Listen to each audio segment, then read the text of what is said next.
So last week, I finally got in the last card I needed for my Premier Master Set in English for what I consider the most underrated set in the Scarlet and Violet era, and maybe one of the most underrated sets in Pokemon in general, Paradox Rift. Now, this is, if you haven't looked into it, an absolutely fantastic looking set in a binder altogether. This is 266 numbered cards, so it is a really large set, which means you can pull 436 unique cards from a pack. If you were to pull just a sleeve booster, you can get one of 436 cards. That's when you include the standards, the reverse holos, all the rares, the double rares, and then all the illustrations and energies on the back end. But it's still a giant set, right?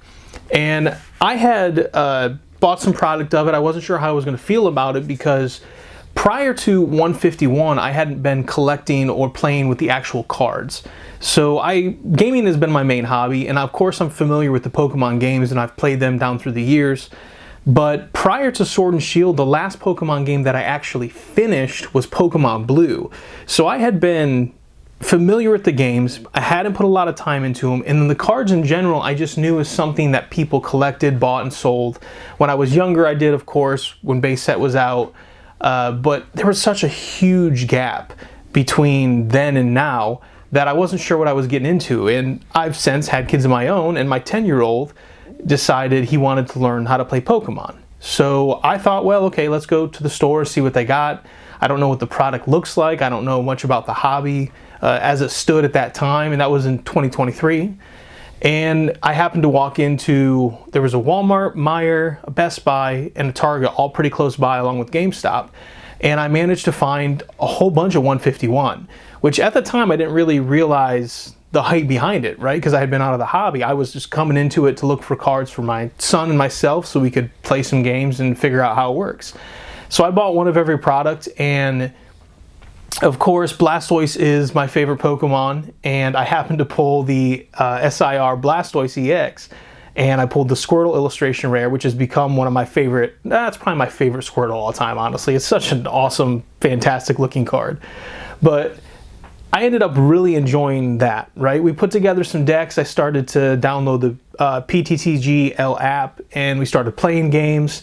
And now I have my Blastoise deck always on hand for whatever the current format is. I have two other decks built. My sons both play now. They have their own decks. So I've put a lot of time and effort into the hobby over the last year year and a half, since 2023. I opened up a decent amount of product for Paradox Rift, and I happened to, I had a really good story with my buddy who has a flea market booth. He had a couple Paradox Rift packs left, and I was like, I don't know if I want to buy any more packs.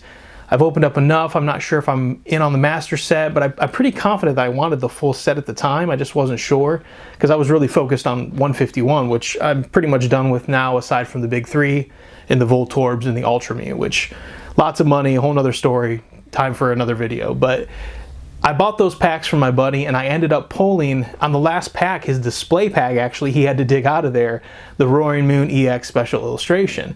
And it was one of my favorite pulls up to that point because I hadn't been, pulling cards that much. I don't spend a ton of money in ripping packs. I like to rip some stuff, get what I get, and then maybe get some singles, unless I'm going after a master set, and then I'll rip a decent amount. But aside from that, I pulled the Roaring Moon, and I had a couple good pulls since then as well, and I was like, man, this set just keeps looking better and better. Like, the more I put it together in the binder, the more I enjoyed the set. And then as I started to learn to play the game, the more I appreciated the playability that the set also offered. So I'm sitting there looking at it more and more, and people just kind of aren't paying attention to it. They were really focused on 151, understandably, but it really caught my attention, and it's one of those sets that as I added to the binder, it just pushed higher and higher up my list until eventually I was like, you know what, I want the whole thing because this is absolutely awesome. So I ended up going for a full master set, all the stamped promos, all the variants, everything I could find. If it was in English, whether it be overseas or here, I wanted it in this binder. And I finally, last week, got the Great Ball League Earthen Vessel in, and as of now, I believe that I have 100% master set. So After the 436 unique cards that you could pull, I ended up with the 4 promos that are in the blisters. They're listed in the ETB pamphlet, so they're not actually part of the set. They're promo set, but since they're included in the ETB pamphlet, I decided to add them as well. And then I had 108 variants of cards actually released in the sets. So staff promos, different arts, Black Star promos of the same card that was released in the set, like the Armor Rouge full art we'll see a little bit later. So there were all kinds of variants. I thought I had actually been done in January of this year, and then I found about 23 more variants that I completely missed somehow the first time. And so I ended up, over the last few months, finally completing everything. And after all my research and help with others and just trying to figure out what I still needed or didn't need, I ended up getting, I think, absolutely everything. So as of now, it's 100%. I like to call it a Premier Master set. Some call it a Grand Master set. But either way, it is, for now, completely done to my knowledge. If you see any variants that I don't have in this video, please feel free to reach out. I have no problem taking that one on the chin and missing a card because I just want to add it to the binder and I want to have it. It's one of my favorite sets. It's going to remind me forever of good times with my kids and getting into the hobby. So this set is going to hold a special place in my heart for a very long time. And I will probably keep this until I die or until I'm dying and need money and have to sell it to have some money. So let's see. Let's hope I never get to that point, you know? I don't know. But Pokemon, you can collect your whole life. It's one of the whole fun things about Pokemon. There's no age limit, so I can do this until I die. So I got a long ways to go. But anyway, let's flip through the binder. Let's take a quick look at the set, how it looks on display, and then we'll go into the variants and kind of describe the products they came from and maybe highlight some cards that I really enjoy.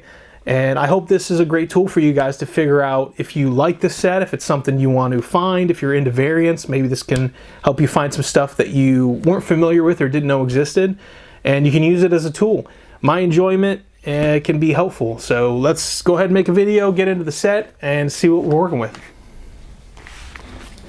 So as we open the binder, you can see right on the first page that Frostlass EX really pops off the page with the contrast of the blue and green, and it's also centered, which I really like. So right from the start, it kind of appeals to me specifically.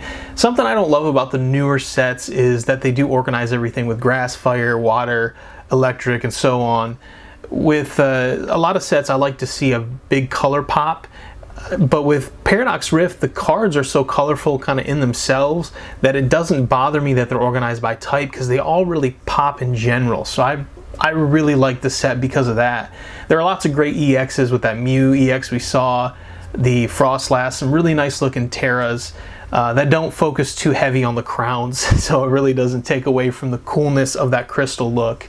So yeah, there's a ton of great cards, lots of ancient and future cards, of course. And the ancients tend to be my preference, but the future's got some really nice illustrations as well. And this set is really loaded with trainer cards as well. Between the capsules, between Earth and Vessel, between the Sada, the Mela, and the Cape is fairly useful. That Turo, of course, and then those TM Evo, Devo, and Turbo Energizes are so useful, man. But then when you get to the back end of the set, I mean, man, it just looks incredible. There's so many different styles, so many Pokemon that range from, you know, something you might be familiar with to brand new Pokemon, and then those SIRs just as a whole in general are really great. So this set completely pops off the page with so many different colors, so many different styles. It's so easy to flip through the binder and enjoy looking at, and it's one of the reasons that it's made its way to the top of my list. The first set of variants we're going to take a look at is the largest contributor to the variant pool. This first promo you see is actually handed out at Play Pokemon events. It's got that bigger stamp, but then those smaller stamps are actually the cards that you pull physically from the packs. Now, Paradox Rift is one of many sets in these prize pack series, but you can find the list online to see exactly which ones were contributing to the set that you're interested in. In Paradox Rift, you had all kinds of competitive stuff, so there's a pretty good chunk of cards here, stuff that's standard rares, uncommons, lots of EXs. There's all kinds of stuff all across the board, and then there's plenty of trainers as well, because there's, like I said earlier, a ton of really great trainers to play in the set.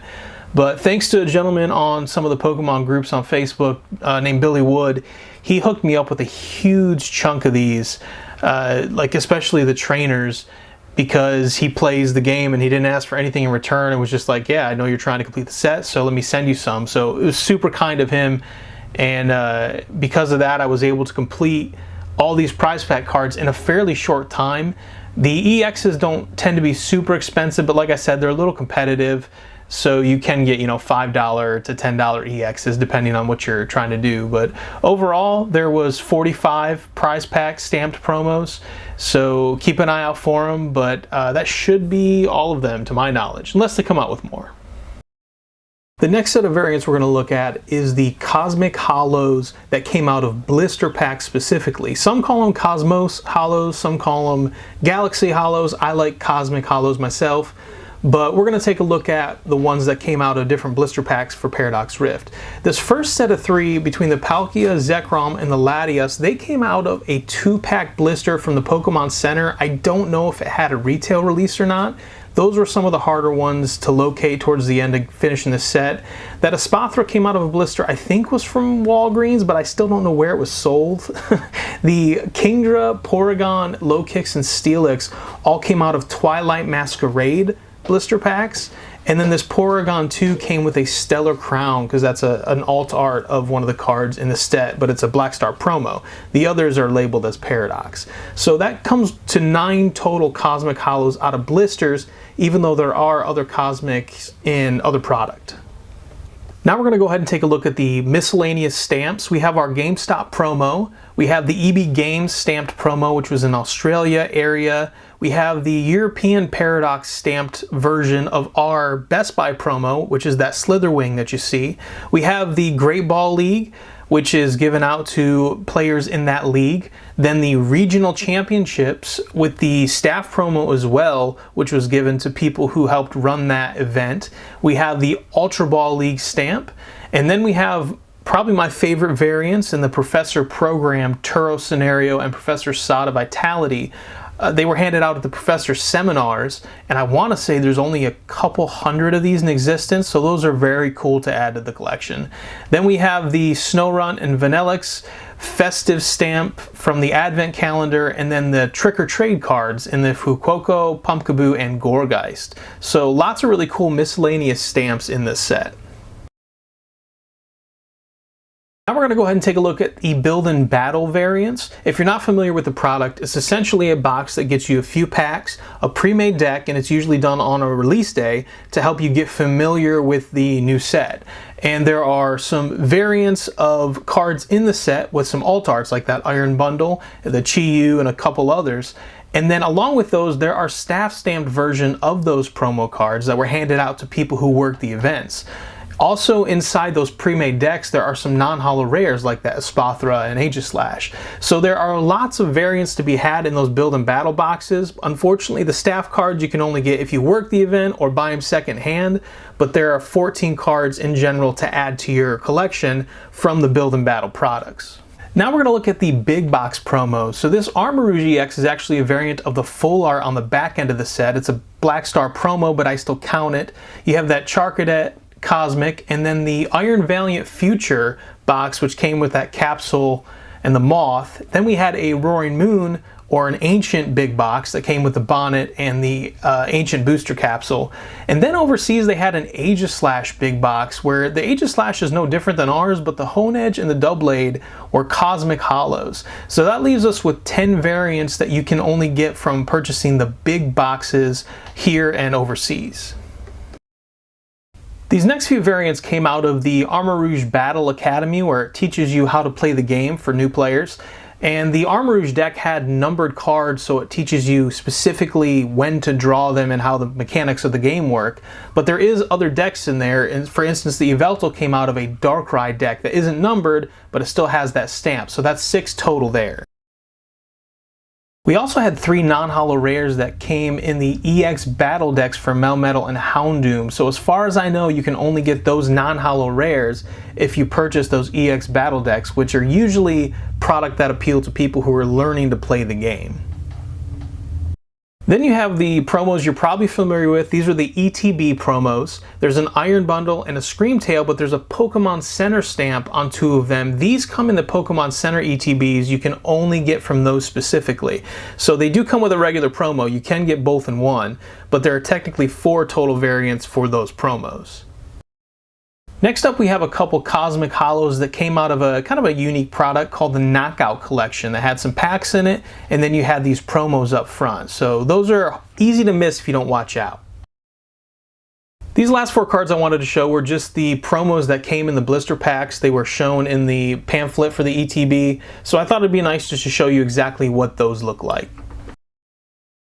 Before we head out, I wanted to highlight some of my favorite cards in the set. The Kingdra being my favorite standard rare. I love the sleek look of it.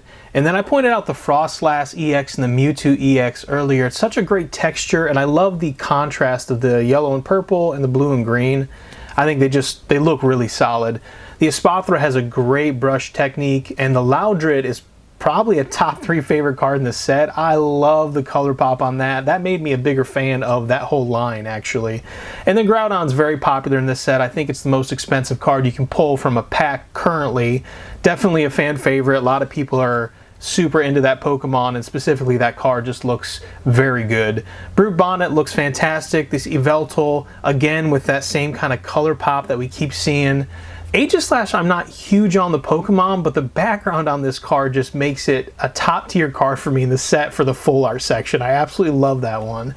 The Tapu Koko EX has such a great, colorful, happy vibe, and then the other SIR Golisopod is the complete opposite of that happy vibe, but it's still a great vibe. It's just a more haunting one. And then we have that Iron Valiant EX with the future Pokemon in the background, just a great illustration all around. Then probably my favorite card in the set, the Roaring Moon EX with all the ancient Pokemon, definitely made me a bigger fan of Salamence. Now, the Minun and the Plusle, I'm not big on the cards itself, but I just wanted to point out it's one of the split cards. So it kind of pulls into a whole scene and looks really nice. And then some of my favorite cards in the set, and one of my favorite decks to play in the Goldingo, is also a split card that's vertical, which I think is probably the coolest split card that Pokemon has done. So there's so many great cards in this set. I'm telling you, go check it out. So yeah, this set has been an absolute joy to collect, man. It's arguably the reason that I'm in the hobby the way I am currently. It really gripped me into the modern generation. 151 was the catalyst, right? And my son's asking me to learn how to play. That's what started it. But Paradox is really what drew me in and kind of kept me, right? It's kept me interested and hopeful.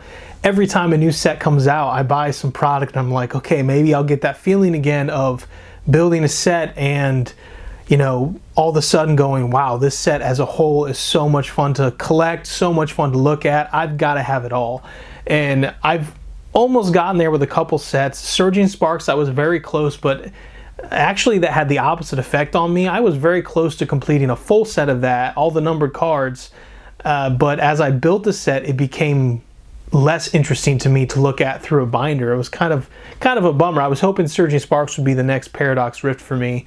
And then the Pokemon community has been a very unique place to traverse during the prismatic times. So I haven't been interested in master sets at all. Journey Together, I won't be getting any. Destined Rivals, I won't be getting a master set. And then Prismatic, I don't think I will either. I generally don't like reprint sets too much, but I do like the Master Balls and Pokeballs, and obviously some of the SIRs in that set are really cool. I'd love to get the Roaring Moon.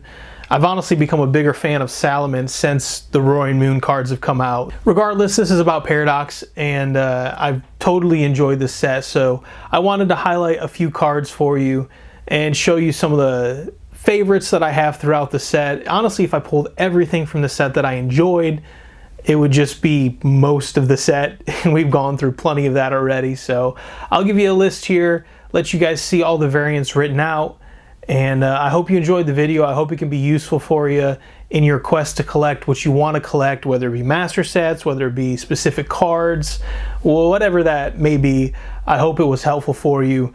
I know that I enjoyed it, and now that the journey is over, theoretically, unless they come out with more, I'm going to look back on it fondly for sure. And now I can say I have my Premier Master Set, my first ever Premier Master Set. So here's to hoping I can somehow complete 151, and then anything else that comes out that I enjoy, hopefully I can get a hold of that as well, because Paradox Rift has been nothing but fun to pull. It's nothing but fun to collect, nothing but fun to play cards with. So it's definitely my favorite Scarlet and Violet mainline set. I hope you guys can enjoy the video and appreciate it as much as I do, because I think it's definitely worth appreciating for sure. So if you guys like the content, please subscribe, check out some of the other content on the channel. I'm happy to have you here. Thanks for listening and watching, and I will see you the next time I complete a Premier Master Set. Yeah, who knows when that'll be.